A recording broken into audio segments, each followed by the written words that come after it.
नमस्कार,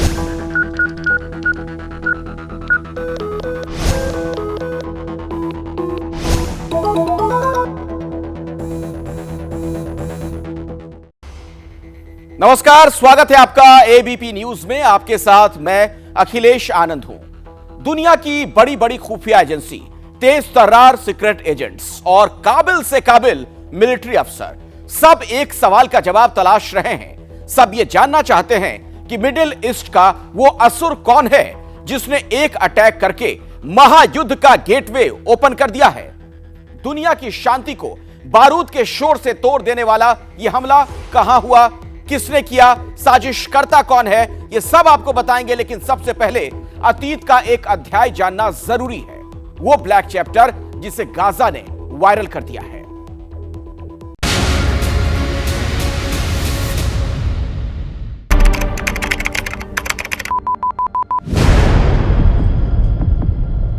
रूस और चेचन्या बॉर्डर पर बसे दागिस्तान शहर में किसी को भनक नहीं थी कि अगले कुछ मिनटों में मंजर कितना भयानक होने वाला है। जैसे ही घड़ी में ठीक 10 बजे पायनास्क इलाके में एक जोरदार ब्लास्ट हुआ। 5 मंजिला इमारत जमींदोज हो गई।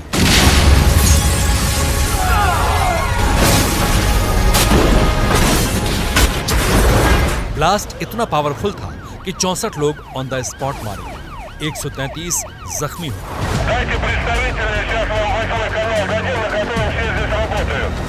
रूस में हड़कंप मच गया। हमले की जांच हो पाती और रूस को दहला देने वालों का पता चल पाता, उससे पहले ही एक और धमाका हो गया। रात 8 बजे मॉस्को के 19 गुरायनोवा स्ट्रीट पर 400 किलो टीएनटी के बराबर क्षमता वाला धमाका हुआ। इस बार टारगेट पर थी 9 मंजिला बिल्डिंग। कुल 108 इमारतें बारूद के प्रहार से डैमेज हो गई। 106 रूसी नागरिक मारे गए। ये एक सीरियल ब्लास्ट था, लेकिन बारूद का यह प्रहार 9 सितंबर 1999 को रुका नहीं। 13 सितंबर 1999 को मॉस्को के दक्षिणी इलाके में एक और धमाका हुआ, जिसमें 199 लोगों की मौत हो गई। 4 सितंबर से 16 सितंबर 1999 तक रूस में कई धमाके हुए। Time bomb, car bomb, truck bomb से बारूदी नरसंहार हुआ। 300 से ज्यादा रूसी नागरिकों को जान गंवानी पड़ी। उन हमलों के लिए रूस ने चेचन्या के आतंकवादियों को जिम्मेदार ठहराया। मॉस्को ने चेचन्या पर हमला बोल दिया और शुरू हो गई चेचन वॉर।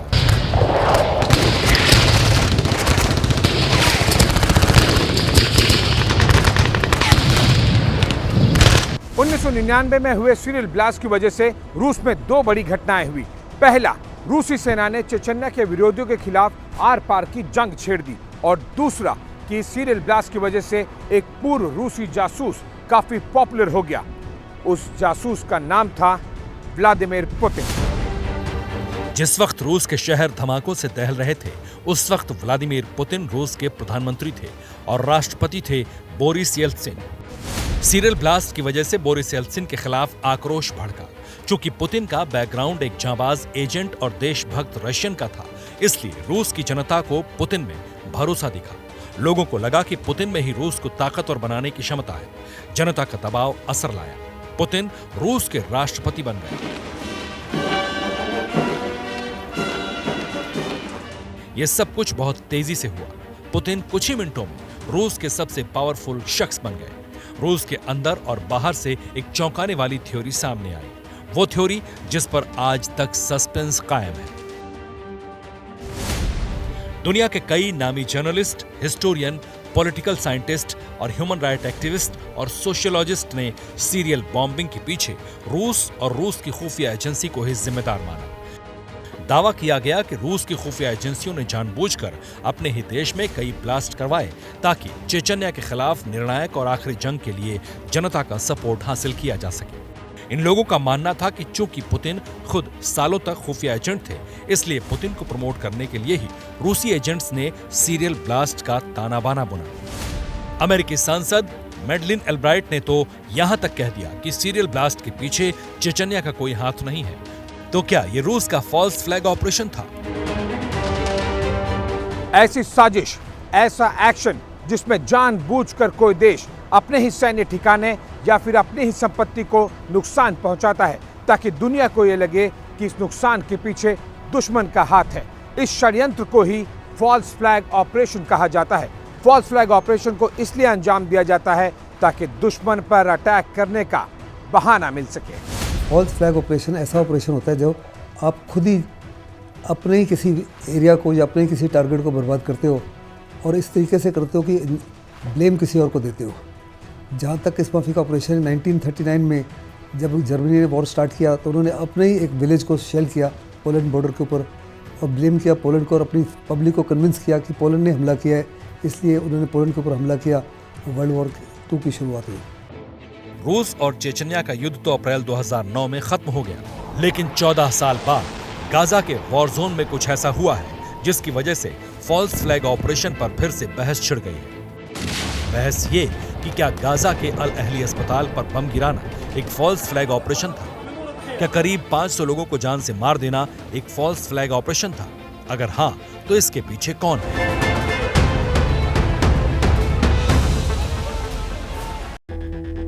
वैसे 1999 वाले ब्लास्ट की कॉन्स्पिरेसी थ्योरी और फॉल्स फ्लैग ऑपरेशन के आरोपों को कई एक्सपर्ट्स खारिज भी करते हैं। यह भी सच है कि व्लादिमीर पुतिन ने रूस का पुराना गौरव वापस दिलाने की एक सीरियस लड़ाई लड़ी है।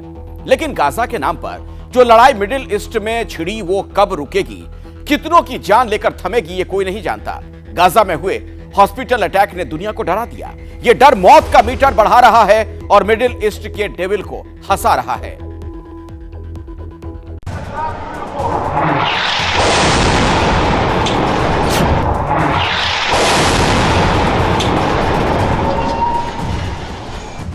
बारूद के प्रचंड प्रहार से नेस्तनाबूद हो चुकी इस बिल्डिंग की ईंट ईंट तक रक्त रंजित है। 1882 से गाजा में अल अहली अरब हॉस्पिटल का वजूद था, लेकिन 17 अक्टूबर को सब खत्म हो गया। शाम 7 बजे के आसपास अस्पताल ताबड़तोड़ हमले से थर्रा उठा। अंदर मौजूद 470 से ज्यादा लोग मारे गए, 300 से ज्यादा जख्मी हो गए। 7 अक्टूबर के अटैक के बाद इजराइल हमास वॉर में यह सबसे बड़ी तबाही थी। गाजा से अम्मान तक हड़कंप मच गया।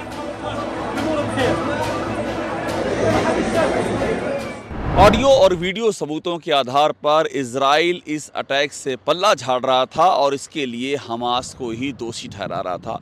और इस हमले पर सबसे बड़ा जो बयान आया वो सुपर पावर का, यानी कि अमेरिका के प्रेसिडेंट बाइडेन का। अब चूंकि अस्पताल गाजा में था, मरने वाले फिलिस्तीनी थे और इजराइल की ओर से भी अस्पताल खाली करने का अल्टीमेटम आ चुका था, लिहाजा हमले का पहला शक इजराइल की डिफेंस फोर्सेस पर गया। जैसे जैसे अस्पताल पर हुए हमले का डेथ मीटर बढ़ रहा था, वैसे वैसे मुस्लिम देशों में इजराइल के लिए आक्रोश की चिंगारी ज्वालामुखी बनने लगी थी। पाकिस्तान से लेकर ट्यूनीशिया तक के मुसलमान सड़कों पर आ गए। इजराइल विरोधी प्रोटेस्ट कई जगह हिंसक हो गया। जॉर्डन की राजधानी अम्मान में तो गजब हो गया। हालात इतने बिगड़ गए कि गुस्साए भीड़ और पुलिस वालों में एक झड़प हो गई। प्रदर्शनकारी हर कीमत पर इजरायली दूतावास में घुसना चाह रहे थे, जिन्हें रोकने में सुरक्षा बलों के हाथ पांव फूल रहे थे। ये सब हॉस्पिटल अटैक के लिए इजराइल को कोस रहे थे। लेकिन इस बीच इजराइल ने 2 ऐसे सबूत पेश किए जिससे अटैक के पीछे की थ्योरी 180 डिग्री बदल गई। ये पहली बार है कि हमने किसी मिसाइल को इस तरह गिरते हुए देखा है और इसलिए लगता है कि यह हमला फिलिस्तीनी इस्लामिक जिहाद का है। क्या वो कह रहे हैं कि यह हमला फिलिस्तीनी इस्लामिक जिहाद का है? अभी जो आपने सुना, ये ऑडियो इजराइल की डिफेंस फोर्सेस ने जारी किया है। इजराइल का दावा है कि ऑडियो हमास के 2 आतंकियों के बीच बातचीत का है, जो अस्पताल पर हुए हमले के बाद आपस में अटैक को लेकर बात कर रहे थे। इसके अलावा इजराइल डिफेंस फोर्स ने कुछ मीडिया रिपोर्ट्स को भी शेयर किया, जिसमें वो गाजा की तरफ से छोड़े गए रॉकेट्स के वीडियो दिखा रहे थे। 14 अक्टूबर 2023 को भी अल अहली अरब हॉस्पिटल पर मिसाइल से हमला हुआ था, लेकिन तब बहुत ही कम लोग जख्मी हुए थे। 4 लोगों को, स्टाफ के जो 4 लोग शामिल थे वही जख्मी हुए थे, जबकि वहां पर 6000 लोग उस समय मौजूद थे। इस हमले के बाद काफ़ी लोगों ने हॉस्पिटल को छोड़ दिया था, और अगर ऐसा नहीं होता तो इसके बाद जो हमला हुआ उसमें मौत का आंकड़ा और भी बढ़ सकता था। I was deeply saddened and outraged by the explosion at the hospital in Gaza yesterday. And based on what I've seen, it appears as though it was done by the other team, not you. बयान Biden का था, source pentagon था और मुहर CIA की थी। ये बहुत ही जिम्मेदार शख्स और संस्थाएं हैं, इसलिए इस बयान को आसानी से खारिज नहीं किया जा सकता। सवाल है कि अगर इजराइल ने गाजा के अस्पताल पर रॉकेट नहीं दागे तो फिर 470 से ज्यादा लोगों की मौत का जिम्मेदार कौन है? फॉल्स फ्लैग ऑपरेशन को आप इस्तेमाल करते हो अपनी युद्ध की रणनीति को आगे बढ़ाने के लिए। जैसे कि 1939 में सोवियत यूनियन ने फिनलैंड बॉर्डर के ऊपर अपने ही विलेज को डिस्ट्रॉय कर दिया। ये कहा कि फिनलैंड ने बहुत बड़ा हमला कर दिया है, और उसका फ़ायदा उठाते हुए उन्होंने फिनलैंड के ऊपर को इन्वेड किया। यूक्रेन और रूस की जंग में ऐसे कई मौके आए जब दोनों पर फॉल्स फ्लैग ऑपरेशन का आरोप लगा, लेकिन इस हॉस्पिटल अटैक ने इजराइल और हमास की जंग का विस्तार कर दिया है। हमास का सरगना कह रहा है कि हॉस्पिटल अटैक जंग का टर्निंग पॉइंट होगा, तो वहीं मुस्लिम देशों के मुखिया भी इजराइल से इंतकाम लेने की कसम खा रहे हैं। मैं अमेरिका से कहना चाहता हूं, आज तुम फिलिस्तीन की तरफ से रॉकेट भेज रहे हो, उन्हीं लोगों के सामने तुम इजराइल को हथियार दे रहे हो। गाजा पर जो बम गिर रहे हैं तुम्हारे बनाए हुए हैं। ईरान के लोग और दुनिया की मुस्लिम बिरादरी ये चाहती है कि उसके इजराइल के साथ ताल्लुकात खत्म कर दिए जाएं, उसके राजदूत निकाले जाएं और एम्बेसी बंद कर दी जाए।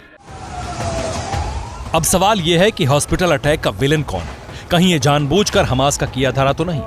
क्या इजराइल की फॉल्स फ्लैग वाली थ्योरी सही है या फिर सच कुछ और ही है? सवालों के जाल को एक और थ्योरी ने उलझा दिया है।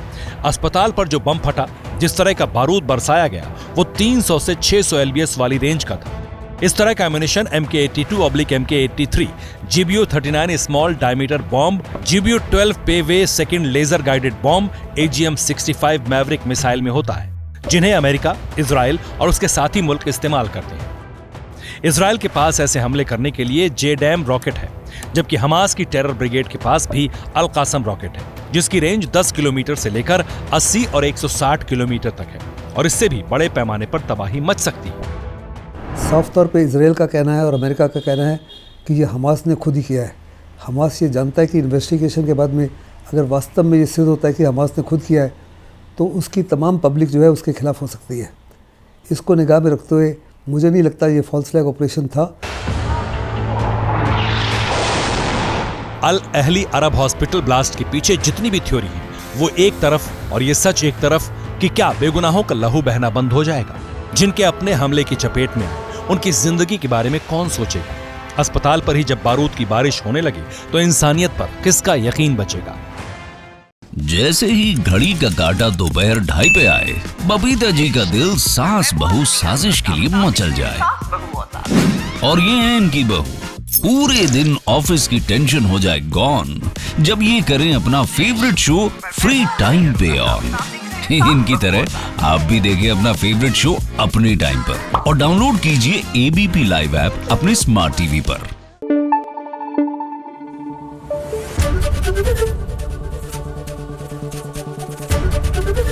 ABP न्यूज आपको रखे आगे।